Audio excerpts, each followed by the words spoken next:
Doaba radio, Doaba radio, Doaba radio, Doaba radio, Doaba radio.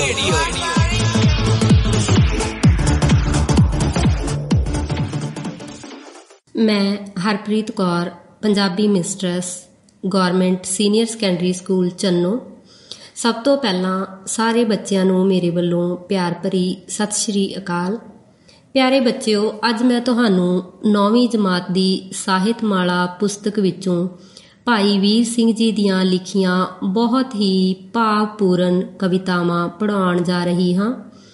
ਕਵਿਤਾਵਾਂ ਪੜ੍ਹਨ ਤੋਂ ਪਹਿਲਾਂ ਮੈਂ ਤੁਹਾਨੂੰ ਸਾਹਿਤਮਾਲਾ ਪੁਸਤਕ ਬਾਰੇ ਥੋੜ੍ਹੀ ਜਿਹੀ ਜਾਣਕਾਰੀ ਦੇਣੀ ਚਾਹਾਂਗੀ।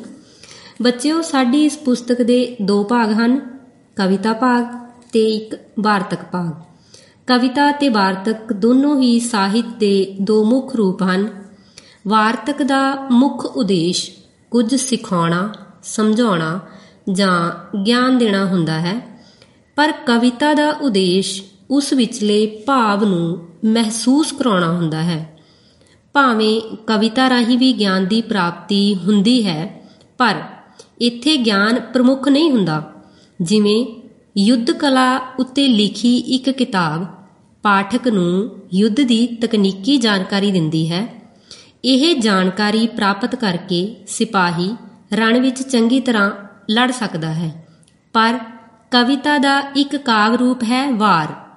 ਵਾਰ ਉਸ ਸਿਪਾਹੀ ਵਿੱਚ ਜੋਸ਼ ਭਰਦਾ ਹੈ ਅਤੇ ਦਲੇਰੀ ਲਿਆਉਂਦਾ ਹੈ ਅਤੇ ਉਸ ਨੂੰ ਤਨੋ ਮਨੋ ਜੰਗ ਵਿੱਚ ਲੜਾਈ ਕਰਨ ਲਈ ਉਤਸ਼ਾਹਿਤ ਕਰਦਾ ਹੈ। ਇੰਝ ਕਵਿਤਾ ਵਿਚਾਰਾਂ ਦੀ ਥਾਂ ਭਾਵਾਂ ਨੂੰ ਵਧੇਰੇ ਟੁੰਬਦੀ ਹੈ। ਕਵਿਤਾ ਵਿੱਚ ਦਲੀਲ ਪ੍ਰਧਾਨ ਨਹੀਂ ਹੁੰਦੀ। ਸਿਪਾਹੀ ਵਾਰ ਸੁਣ ਕੇ ਇਹ ਨਹੀਂ ਸੋਚਦਾ ਕਿ ਜੰਗ ਦੇ ਨੁਕਸਾਨ ਵੀ ਹੋ ਸਕਦੇ ਹਨ, ਸਗੋਂ ਉਹ ਤਾਂ ਵੀਰਤਾ ਦੇ ਭਾਵ ਵਿੱਚ ਕੇਵਲ ਲੜਾਈ ਕਰਦਾ ਹੈ। ਕਵਿਤਾ ਵਿੱਚ ਕੁਝ ਅਜਿਹੀਆਂ ਗੱਲਾਂ ਕਹੀਆਂ ਜਾ ਸਕਦੀਆਂ ਹਨ ਜਿਨ੍ਹਾਂ ਨੂੰ ਜੇ ਸਧਾਰਨ ਬੋਲਚਾਲ ਵਿੱਚ ਕਿਹਾ ਜਾਵੇ ਤਾਂ ਉਹ ਝੂਠ ਲੱਗਣਗੀਆਂ। ਇੰਝ ਕਵਿਤਾ ਦਾ ਇੱਕ ਆਪਣਾ ਸੰਸਾਰ ਹੁੰਦਾ ਹੈ। ਇਸ ਵਿੱਚ ਵਰਤੀ ਜਾਂਦੀ ਬੋਲੀ ਤੱਥਾਂ ਦੀ ਬਜਾਏ ਭਾਵਾਂ ਵੱਲ ਸੰਕੇਤ ਕਰਦੀ ਹੈ। ਇਸ ਦੇ ਸ਼ਬਦਾਂ ਦੇ ਅਰਥ ਆਮ ਅਰਥਾਂ ਨਾਲੋਂ ਵੱਧ ਘੱਟ ਜਾਂ ਕਈ ਵਾਰ ਕੁਝ ਹੋਰ ਹੁੰਦੇ ਹਨ। ਇਸ ਦਾ ਮਤਲਬ ਇਹ ਨਹੀਂ ਕਿ ਅਸੀਂ ਕਵਿਤਾ ਵਿੱਚ ਸ਼ਬਦਾਂ ਦੇ ਗਲਤ ਅਰਥ ਪੈਦਾ ਕਰਦੇ ਹਾਂ ਜਾਂ ਸਮਝਦੇ ਹਾਂ, ਸਗੋਂ ਇਹ ਹੈ ਕਿ ਭਾਵਾਂ ਨੂੰ ਪ੍ਰਗਟ ਕਰਨ ਲਈ ਸ਼ਬਦਾਂ ਦੇ ਸਧਾਰਨ ਅਰਥਾਂ ਵਿੱਚ ਬਾਅਦ ਘਾਟ ਜਾਂ ਤਬਦੀਲੀ ਕਰਨੀ ਪੈਂਦੀ ਹੈ। ਅਜਿਹਾ ਕਰਨ ਨੂੰ ਕਵਿਤਾ ਦੇ ਪ੍ਰਸੰਗ ਵਿੱਚ 2 ਅਰਥੀ ਜਾਂ ਬਹੁ ਅਰਥੀ ਕਿਹਾ ਜਾਂਦਾ ਹੈ। ਕਵਿਤਾ ਵਿੱਚ ਸ਼ਬਦਾਂ ਦੀ ਵਰਤੋਂ ਇਸ ਢੰਗ ਨਾਲ ਕੀਤੀ ਜਾਂਦੀ ਹੈ ਕਿ ਉਸ ਦੇ ਅਰਥਾਂ ਦੇ ਪਸਾਰ ਨੂੰ ਅਨੁਭਵ ਕਰਕੇ ਪਾਠਕ ਜਾਂ ਸਰੋਤਾ ਇੱਕ ਅਨੋਖੇ ਆਨੰਦ ਵਿੱਚ ਗੁਆਚ ਜਾਂਦਾ ਹੈ। ਕਵਿਤਾ ਨੂੰ ਉੱਚੀ ਉੱਚੀ ਬੋਲ ਕੇ ਪੜ੍ਹਨ ਨਾਲ ਉਸ ਵਿਚਲੇ ਸੰਗੀਤ ਦਾ ਆਪਣੇ ਆਪ ਪਤਾ ਲੱਗ ਜਾਂਦਾ ਹੈ। ਕਵਿਤਾ ਨੂੰ ਪੜ੍ਹਨ ਲੱਗਿਆਂ ਉਸ ਦੇ ਉਚਾਰਨ ਦਾ ਜ਼ਰੂਰ ਧਿਆਨ ਰੱਖਣਾ ਚਾਹੀਦਾ ਹੈ। ਜਿੱਥੇ ਕਿਤੇ ਕੰਨਾ, ਬਿਹਾਰੀ, ਦੁਲੈਂਕੜ, ਹੋੜਾ, ਘਨੌੜਾ, ਲਾਂ, ਦੁਲਾਂ ਤੇ ਟਿੱਪੀ ਆ ਜਾਵੇ, ਉੱਥੇ ਉਸ ਮਾਤਰਾ ਨੂੰ ਦੁੱਗਣੀ ਦੇਰ ਲਮਕਾਉਣਾ ਹੈ। ਸਿਹਾਰੀ ਅਤੇ ਔਂਕੜ ਨੂੰ ਮੁਕਤੇ ਜਿੰਨਾ ਹੀ ਸਮਾਂ ਦੇਣਾ ਹੈ। ਬੱਚਿਓ, ਹੁਣ ਅਸੀਂ ਅੱਜ ਦੇ ਮੁੱਖ ਵਿਸ਼ੇ ਭਾਈ ਵੀਰ ਸਿੰਘ ਦੀਆਂ ਲਿਖੀਆਂ ਕਵਿਤਾਵਾਂ ਵੱਲ ਅੱਗੇ ਵਧਦੇ ਹਾਂ। ਭਾਈ ਵੀਰ ਸਿੰਘ ਦੀਆਂ ਕਵਿਤਾਵਾਂ ਪੜ੍ਹਨ ਤੋਂ ਪਹਿਲਾਂ ਮੈਂ ਤੁਹਾਨੂੰ ਭਾਈ ਵੀਰ ਸਿੰਘ ਬਾਰੇ ਥੋੜ੍ਹੀ ਜਿਹੀ ਜਾਣਕਾਰੀ ਦੇਣੀ ਚਾਹਾਂਗੀ। ਭਾਈ ਵੀਰ ਸਿੰਘ ਦਾ ਜਨਮ 5 ਦਸੰਬਰ 1872 ਈਸਵੀ ਨੂੰ ਪਿਤਾ ਸਰਦਾਰ ਚਰਨ ਸਿੰਘ ਤੇ ਮਾਤਾ ਸਰਦਾਰਨੀ ਉੱਤਮ ਕੌਰ ਦੇ ਘਰ ਅੰਮ੍ਰਿਤਸਰ ਵਿਖੇ ਹੋਇਆ। ਭਾਈ ਵੀਰ ਸਿੰਘ ਨੂੰ ਆਧੁਨਿਕ ਕਵਿਤਾ ਦਾ ਜਨਮਦਾਤਾ ਕਿਹਾ ਜਾਂਦਾ ਹੈ। ਆਪ ਦੀ ਰਚਨਾ ਹੈ ਉਹ ਬਹੁਪੱਖੀ ਹੈ। ਆਪ ਨੇ ਕਵਿਤਾ, ਵਾਰਤਕ, ਨਾਵਲ ਤੇ ਨਾਟਕ ਦੀ ਰਚਨਾ ਕਰਕੇ ਆਧੁਨਿਕ ਪੰਜਾਬੀ ਸਾਹਿਤ ਦਾ ਆਰੰਭ ਕੀਤਾ। ਇਸ ਤੋਂ ਇਲਾਵਾ ਸਿੱਖ ਇਤਿਹਾਸ ਲਿਖਣ ਤੇ ਸੰਪਾਦਨ ਕਰਨ ਦਾ ਕੰਮ ਵੀ ਕੀਤਾ। ਉਹਨਾਂ ਦੀ ਦੇਣ ਗਿਣਾਤਮਕ ਤੇ ਗੁਣਾਤਮਕ ਦੋਹਾਂ ਪੱਖਾਂ ਤੋਂ ਮਹੱਤਵਪੂਰਨ ਹੈ। ਆਪ ਦੀਆਂ ਕੁਝ ਪ੍ਰਸਿੱਧ ਰਚਨਾਵਾਂ ਜਿਵੇਂ ਰਾਣਾ ਸੂਰਤ ਸਿੰਘ, ਲਹਿਰਾਂ ਦੇ ਹਾਰ, ਬਿਜਲੀਆਂ ਦੇ ਹਾਰ, ਮਟਕ ਹੁਲਾਰੇ, ਮੇਰੇ ਸਾਈਆਂ ਜੀਓ, ਕੰਬਦੀ ਕਲਾਈ ਆਦਿ ਹਨ। ਸਾਹਿਤ ਅਕਾਦਮੀ ਦਿੱਲੀ ਵੱਲੋਂ ਆਪ ਦੀ ਕਾਵਿ ਪੁਸਤਕ ਮੇਰੇ ਸਾਈਆਂ ਜੀਓ ਨੂੰ ਪੁਰਸਕਾਰ ਦਿੱਤਾ ਗਿਆ। ਆਪ ਨੂੰ ਭਾਰਤ ਸਰਕਾਰ ਨੇ ਪਦਮ ਭੂਸ਼ਣ ਦੀ ਉਪਾਧੀ ਪ੍ਰਦਾਨ ਕੀਤੀ। ਪਿਆਰੇ ਬੱਚਿਓ, ਹੁਣ ਗੱਲ ਕਰਦੇ ਹਾਂ ਭਾਈ ਵੀਰ ਸਿੰਘ ਦੀਆਂ ਕਵਿਤਾਵਾਂ ਬਾਰੇ। ਸਭ ਤੋਂ ਪਹਿਲਾਂ ਮੈਂ ਤੁਹਾਨੂੰ ਸਮਾਂ ਕਵਿਤਾ ਪੜ੍ਹ ਕੇ ਸੁਣਾਵਾਂਗੀ, ਫਿਰ ਉਸ ਤੋਂ ਬਾਅਦ ਇਸ ਦੇ ਭਾਵ ਅਰਥ ਕਰਾਂਗੇ। ਕਵਿਤਾ ਸਮਾਂ। ਰਹੀ ਵਾਸਤੇ ਘੱਤ ਸਮੇਂ ਨੇ ਇੱਕ ਨਾ ਮੰਨੀ, ਫੜ ਫੜ ਰਹੀ ਤਰੀਕ ਸਮੇਂ ਖਿਸਕਾਈ ਕੰਨੀ। ਕਿਵੇਂ ਨਾ ਸਕੀ ਰੋਕ, ਕਿਵੇਂ ਨਾ ਸਕੀ ਰੋਕ, ਅਟਕ ਜੋ ਪਾਈ ਭੰਨੀ। ਤ੍ਰਿਖੇ ਆਪਣੇ ਵੇਗ ਗਿਆ ਟੱਪ ਬੰਨੇ ਬੰਨੀ।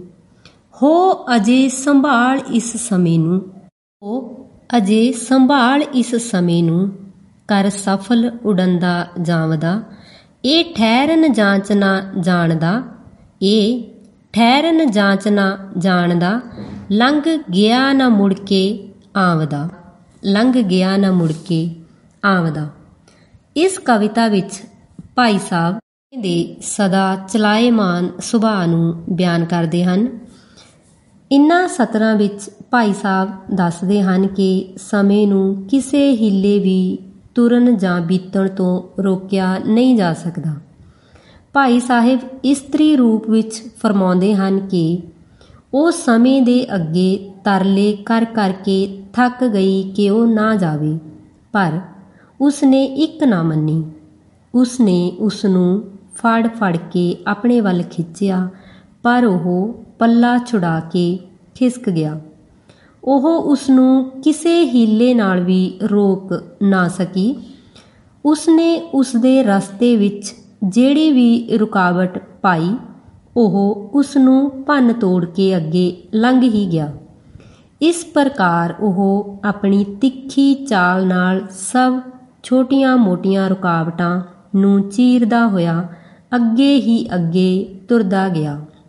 ਅਰਥਾਤ ਮਨੁੱਖ ਸਮੇਂ ਨੂੰ ਕਿਸੇ ਹੀਲੇ ਵੀ ਫੜ ਕੇ ਜਾਂ ਕਾਬੂ ਕਰਕੇ ਨਹੀਂ ਰੱਖ ਸਕਦਾ। ਇਹ ਬੜੀ ਤੇਜ਼ੀ ਨਾਲ ਬੀਤਦਾ ਜਾਂਦਾ ਹੈ, ਬੀਤਦਾ ਜਾਂਦਾ ਹੈ। ਇਸ ਕਰਕੇ ਜਿਹੜਾ ਵਰਤਮਾਨ ਸਮਾਂ ਹੱਥ ਵਿੱਚ ਹੋਵੇ, ਉਸ ਨੂੰ ਸ਼ੁਭ ਕੰਮਾਂ ਵਿੱਚ ਲਾ ਕੇ ਸਫਲ ਕਰਨਾ ਚਾਹੀਦਾ ਹੈ।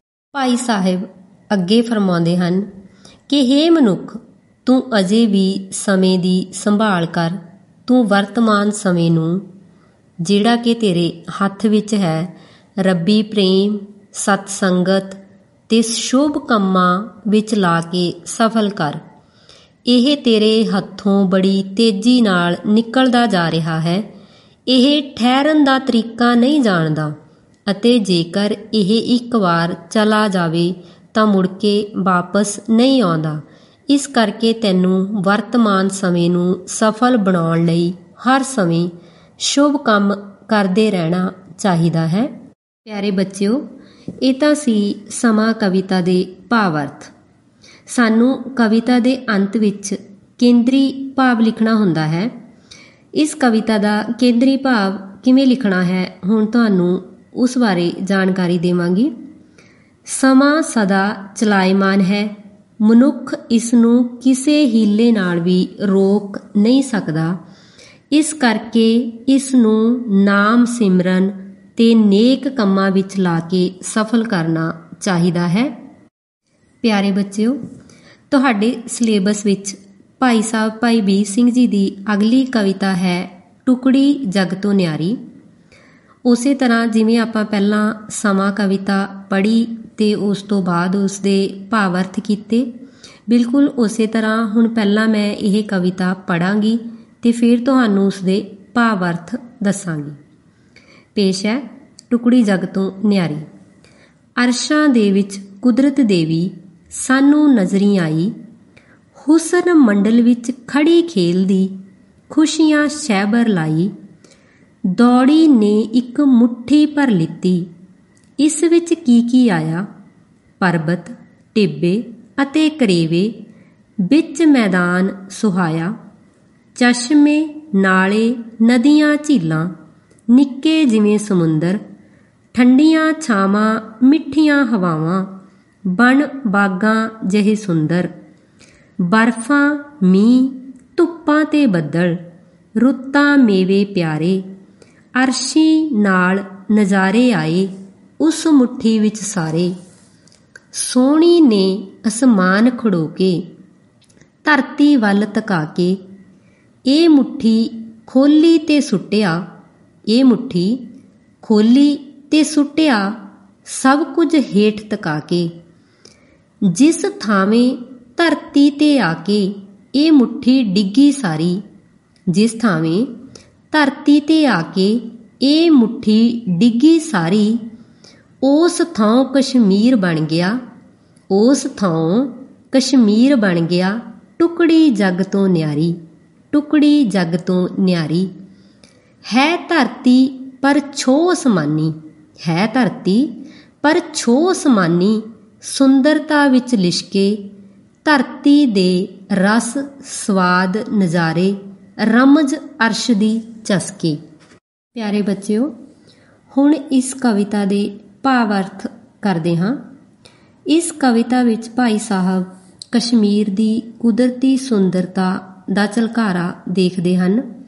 ਇਨ੍ਹਾਂ ਸਤਰਾਂ ਵਿੱਚ ਭਾਈ ਸਾਹਿਬ ਇਹ ਬਿਆਨ ਕਰਦੇ ਹਨ ਕਿ ਕੁਦਰਤ ਨੇ ਕਿਸ ਪ੍ਰਕਾਰ ਕਸ਼ਮੀਰ ਦੀ ਸਿਰਜਣਾ ਲਈ ਹੁਸਨ ਮੰਡਲ ਵਿੱਚ ਖੇਡਦਿਆਂ ਕੁਦਰਤੀ ਦ੍ਰਿਸ਼ਾਂ ਤੇ ਸੁੰਦਰਤਾ ਨੂੰ ਆਪਣੀ ਮੁੱਠੀ ਵਿੱਚ ਭਰ ਲਿਆ। ਭਾਈ ਸਾਹਿਬ ਲਿਖਦੇ ਹਨ ਕਿ ਮੈਨੂੰ ਅਸਮਾਨ ਵਿੱਚ ਕੁਦਰਤ ਦੀ ਦੇਵੀ ਦਿਖਾਈ ਦਿੱਤੀ। ਉਹ ਆਕਾਸ਼ ਹੁਸਨ ਮੰਡਲ ਵਿੱਚ ਖੇਡ ਰਹੀ ਸੀ ਤੇ ਉਸਨੇ ਖੁਸ਼ੀਆਂ ਦੀ ਵਰਖਾ ਲਾਈ ਹੋਈ ਸੀ। ਉਸਨੇ ਦੌੜ ਕੇ ਹੁਸਨ ਮੰਡਲ ਵਿੱਚੋਂ ਇੱਕ ਮੁੱਠੀ ਭਰ ਲਈ। ਇਸ ਮੁੱਠੀ ਵਿੱਚ ਕੀ ਸੀ? ਇਸ ਵਿੱਚ ਪਰਬਤ, ਟਿੱਬੇ, ਕਰੇਵੇ, ਸੋਹਣੇ ਮੈਦਾਨ, ਚਸ਼ਮੇ, ਨਾਲੇ, ਨਦੀਆਂ, ਨਿੱਕੇ ਸਮੁੰਦਰਾਂ ਵਰਗੀਆਂ ਝੀਲਾਂ, ਠੰਡੀਆਂ ਛਾਵਾਂ, ਮਿੱਠੀਆਂ ਹਵਾਵਾਂ, ਬਾਗਾਂ ਵਰਗੇ ਸੋਹਣੇ ਜੰਗਲ, ਬਰਫਾਂ, ਮੀਂਹ, ਧੁੱਪਾਂ, ਬੱਦਲ, ਰੁੱਤਾਂ ਤੇ ਪਿਆਰੇ ਮੇਵੇ ਸਨ। ਇਨ੍ਹਾਂ ਦੇ ਨਾਲ ਹੀ ਉਸ ਮੁੱਠੀ ਵਿੱਚ ਹੋਰ ਸਾਰੇ ਦੇ ਸਾਰੇ ਅਸਮਾਨੀ ਨਜ਼ਾਰੇ ਵੀ ਆ ਗਏ। ਪਿਆਰੇ ਬੱਚਿਓ, ਇਸ ਤੋਂ ਅਗਲੀਆਂ ਸਤਰਾਂ ਵਿੱਚ ਭਾਈ ਸਾਹਿਬ ਦੱਸਦੇ ਹਨ ਕਿ ਕਿਸ ਤਰ੍ਹਾਂ ਕੁਦਰਤ ਨੇ ਆਪਣੀ ਮੁੱਠੀ ਵਿੱਚ ਕੁਦਰਤੀ ਨਜ਼ਾਰੇ ਭਰ ਕੇ ਅਸਮਾਨ ਵਿੱਚੋਂ ਧਰਤੀ ਵੱਲ ਸੁੱਟੇ ਅਤੇ ਕਸ਼ਮੀਰ ਦੀ ਸਿਰਜਣਾ ਕੀਤੀ।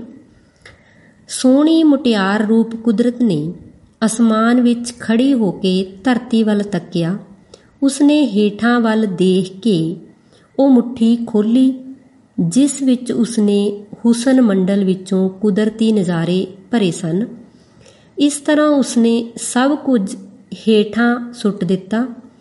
ਧਰਤੀ ਉੱਤੇ ਜਿਸ ਥਾਂ ਆ ਕੇ ਇਹ ਸਾਰੀ ਮੁੱਠੀ ਡਿੱਗੀ, ਉੱਥੇ ਕਸ਼ਮੀਰ ਬਣ ਗਿਆ, ਜੋ ਕਿ ਅੱਜ ਪਰਬਤਾਂ, ਟਿੱਬਿਆਂ, ਮੈਦਾਨਾਂ, ਚਸ਼ਮਿਆਂ, ਨਦੀਆਂ, ਝੀਲਾਂ, ਠੰਡੀਆਂ ਹਵਾਵਾਂ, ਮੇਵਿਆਂ, ਬਾਗਾਂ, ਧੁੱਪਾਂ ਤੇ ਬੱਦਲਾਂ ਨਾਲ ਭਰਪੂਰ ਜੱਗ ਵਿੱਚ ਸਭ ਤੋਂ ਨਿਆਰੀ ਧਰਤੀ ਦੀ ਇੱਕ ਟੁਕੜੀ ਹੈ।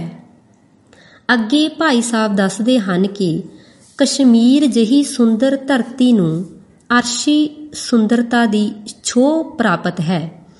ਭਾਈ ਸਾਹਿਬ ਲਿਖਦੇ ਹਨ ਕਿ ਕਸ਼ਮੀਰ ਭਾਵੇਂ ਧਰਤੀ ਦਾ ਇੱਕ ਟੁਕੜਾ ਹੀ ਹੈ, ਪਰ ਆਪਣੀ ਅਦਭੁਤ ਸੁੰਦਰਤਾ ਕਾਰਨ ਇਸ ਨੂੰ ਅਸਮਾਨੀ ਛੋਹ ਲੱਗੀ ਪ੍ਰਤੀਤ ਹੁੰਦੀ ਹੈ। ਇਸ ਵਿੱਚ ਅਰਸ਼ਾਂ ਦੀ ਸੁੰਦਰਤਾ ਲਿਸ਼ਕਦੀ ਹੈ। ਅਦਭੁਤ ਰਸ ਨਾਲ ਭਰੇ ਇਸ ਧਰਤੀ ਦੇ ਨਜ਼ਾਰਿਆਂ ਵਿੱਚੋਂ ਕਿਸੇ ਅਸਮਾਨੀ ਰਹੱਸ ਦਾ ਅਨੁਭਵ ਪ੍ਰਾਪਤ ਹੁੰਦਾ ਹੈ। ਭਾਵ ਕਸ਼ਮੀਰ ਦੀ ਅਦਭੁਤ ਵਿਸ਼ਮਾਦਮਈ ਅਤੇ ਰੱਬੀ ਰਚਨਾ ਹੈ। ਇਸ ਤੋਂ ਬਾਅਦ ਆਪਾਂ ਅਖੀਰ ਵਿੱਚ ਇਸ ਕਵਿਤਾ ਦਾ ਕੇਂਦਰੀ ਭਾਵ ਕਰਾਂਗੇ। ਕੇਂਦਰੀ ਭਾਵ ਵਿੱਚ ਕੀ ਲਿਖਣਾ ਹੈ? ਕਸ਼ਮੀਰ ਦੀ ਅਦਭੁਤ ਨਜ਼ਾਰਿਆਂ ਨਾਲ ਭਰੀ ਧਰਤੀ ਦਾ ਨਿਰਮਾਣ ਕੁਦਰਤ ਦੀ ਦੇਵੀ ਨੇ ਆਪ ਕੀਤਾ ਹੈ। ਇਸ ਧਰਤੀ ਨੂੰ ਕੋਈ ਅਸਮਾਨੀ ਛੋਹ ਪ੍ਰਾਪਤ ਹੈ। ਉਮੀਦ ਹੈ ਬੱਚਿਓ ਤੁਹਾਨੂੰ ਇਹ ਦੋਨੋਂ ਕਵਿਤਾਵਾਂ ਚੰਗੀ ਤਰ੍ਹਾਂ ਸਮਝ ਲੱਗੀਆਂ ਹੋਣਗੀਆਂ। ਪਿਆਰੇ ਬੱਚਿਓ, ਅੰਤ ਵਿੱਚ ਮੈਂ ਇਹੀ ਅਰਦਾਸ ਕਰਾਂਗੀ ਕਿ ਪਰਮਾਤਮਾ ਆਪਾਂ ਨੂੰ ਕਰੋਨਾ ਵਰਗੀ ਇਸ ਭਿਆਨਕ ਬਿਮਾਰੀ ਤੋਂ ਜਲਦੀ ਛੁਟਕਾਰਾ ਪਾ ਸਕੀਏ ਅਤੇ ਮੁੜ ਆਪਣੇ ਸਕੂਲਾਂ ਵਿੱਚ ਇਕੱਠੇ ਹੋਈਏ ਅਤੇ ਪਹਿਲਾਂ ਵਾਂਗ ਹੀ ਪੜ੍ਹੀਏ। ਅੰਤ ਵਿੱਚ ਮੇਰੇ ਵੱਲੋਂ ਸਾਰਿਆਂ ਨੂੰ ਫਿਰ ਤੋਂ ਪਿਆਰ ਭਰੀ ਸਤਿ ਸ਼੍ਰੀ ਅਕਾਲ। Doaba radio, Doaba radio, Doaba radio, Doaba radio, Doaba radio.